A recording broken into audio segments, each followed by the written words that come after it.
Team ബ്ലസ്റ്റിന്റെ നേതൃത്വത്തിൽ Alappuzha Lalithakala academy art gallery ചിത്രപ്രദർശനം തുടങ്ങി. Additional S P Jilson Mathew ഉദ്ഘാടനം ചെയ്തു. 21 ചിത്രകാരന്മാരുടെ ചിത്രങ്ങളാണ് പ്രദർശനത്തിലുള്ളത്. 29-ന് സമാപിക്കും.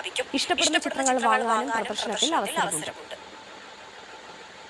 ആർട്ട് ഗാലറി എല്ലാവരും സപ്പോർട്ട് ചെയ്ത് അവർ 3-5 പേരാണ് ഇതിൽ ഇൻവൈറ്റ് ചെയ്ത് ഇങ്ങനൊരു ചിത്രപ്രദർശനം നടത്താൻ അവർ ഇതാക്കി തന്നത്.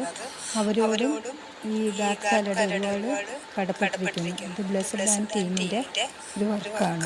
ബ്ലെസ്ഡ് എന്ന് പറഞ്ഞൊരു പേരിലാണ് അവർ അറിയപ്പെടുന്നത്. അവരുടെ ഒരു കൂട്ടായ്മയുടെ ഫലമായിട്ടാണ് ഇങ്ങനൊരു സംരംഭം. ഇത് 4-ാം തവണയാണ് 5-ാം തവണയാണ്.